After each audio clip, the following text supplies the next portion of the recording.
Assalamualaikum warahmatullahi wabarakatuh. Waalaikumsalam Di warahmatullahi sini saya akan wabarakatuh. menjelaskan tentang sistem pengapian yang beranggotakan Muhammad Aryo Rizky, sekarang sedang PSG, Muhammad Ade Ardiansyah, sekarang sedang Jahidin, Saya Muhammad Sadam Fariza. dan saya Muhammad Zidan Ramadan. Sistem pengapian.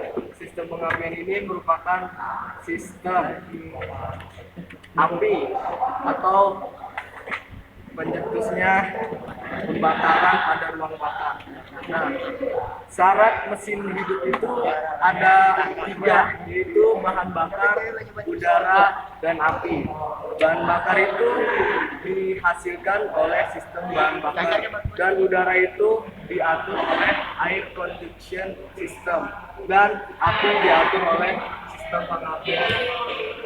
Terus fungsi sistem pengapian sendiri itu adalah untuk membangkitkan percikan bunga api pada busi, itu fungsi utamanya. Nah, terus selanjutnya ke komponen. Yang pertama ada baterai atau aki, akan dijelaskan oleh Jidan.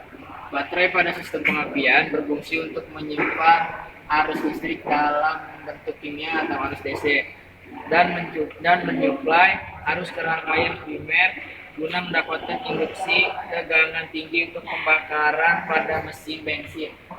Dan kondisi baterai ini sangat berpengaruh pada sistem pengapian pada kendaraan. Itu sangat berpengaruh kondisi baterainya. Jadi kalau kondisinya kurang bagus, sistem pengapiannya juga mungkin kurang bagus. Kalau baterainya bagus, pasti sistem pengapiannya juga bagus. Yang kedua ada kunci kontak. Kunci kontak pada sistem pengapian berfungsi sebagai alat untuk menghubungkan dan memutus arus dari baterai ke dari baterai ke rangkaian primer. Nah, pada produk Jepang, terminal pada kunci kontak ditandai pada huruf alfabet B, baterai yang artinya baterai, dan IJ ignition yang artinya, dan ST starter, dan ACC aksesoris.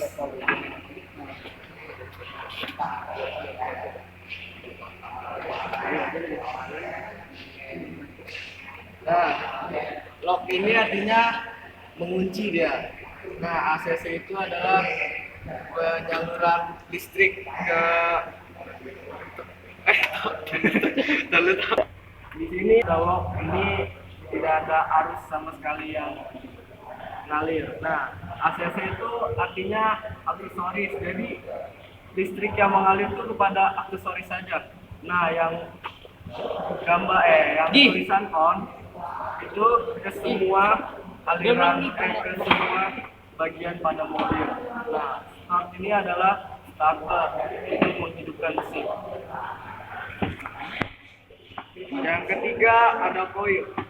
Koil berfungsi untuk merubah tegangan rendah dari baterai menjadi tegangan tinggi untuk menghasilkan bunga api pada busi. Tenaga tersebut bisa mencapai 5.000 sampai 25.000 volt, tergantung perbandingan jumlah lilitan kumpulan primer dengan kumpulan sekunder. Persamaan prinsip perubahan tegangan transformasi adalah Vs sama dengan Ns garis miring NP garis miring Vp. Nah, di dalam koil ini terdapat kumparan. Nah, di dalam koil itu ada dua kumparan. Yang pertama itu ada kumparan primer, yaitu kumparan terluar pada koil. Nah, itu lilitannya mencapai 200 sampai 400 lilitan. Nah, ada lagi kumparan sekunder, yaitu kumparan paling dalam pada koil. Itu lilitannya mencapai 15.000 lilitan. Nah, itu. Terus yang keempat ada kondensor. Nah, kondensor pada sistem pengapian berfungsi untuk meredam arus yang dapat menimbulkan percikan api pada kontak platina. Kondensor terbuat dari 2 lembar aluminium yang dibatasi dengan kertas isolasi.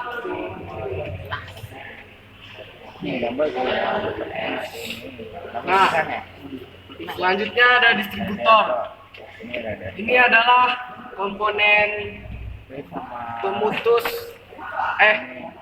Wah, itu fungsi utamanya adalah sebagai penyalur listrik kepada busi melalui kabel busi. Nah, fungsi selanjutnya juga ada memutuskan arus listrik, yaitu di dalamnya ada platina sebagai pemutus dan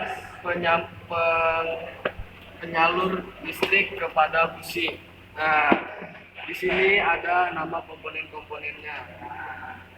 Terus di dalam distributor itu juga ada camknop, yaitu mana nih? Ada camknop, terus ada spring, itu dia sebagai pembuka tutup atau menutup atau menyalurkan listrik ke busi. Nah, di sini di dalam sini dia akan bekerja, yaitu platina. Terus selanjutnya ada yang sebelum terakhir ada kabel busi. Kabel busi tegangan tinggi mengalirkan arus bertegangan tinggi yang dibangkitkan koil melalui distributor ke busi. Pada ujung kabel tegangan tinggi terdapat penutup yang berguna untuk menjaga terminal dari korosi minyak dan udara lembab. Nah, Terakhir terakhir adalah busi. Nah, fungsi busi itu sendiri adalah membangkitkan ada memercikan bunga api untuk pembakaran di ruang bakar pada saat langkah kompresi. Nah, terus di sini tuh ada komponen-komponennya. Komponen utamanya adalah elektroda busi dan masa. Elektrodanya itu yang ini nih, yang ujungnya. Nah, masanya tuh yang begini. Nah, di situ celahnya. Celah standarnya adalah 0,8 sampai 1 mm. Karena siklus listrik itu pasti akan mencari massa walaupun dia berjarak. Nah, makanya busi dibuat berjarak seperti ini antara elektroda dan massa. Kalau nyambung mungkin nggak bisa karena tidak akan terjadi percikan bunga api. Nah, itu saja yang dapat kami jelaskan. Lebih kurangnya mohon maaf. Wabillahi taufiq wal hidayah. Wassalamualaikum warahmatullahi wabarakatuh. Waalaikumsalam warahmatullahi wabarakatuh.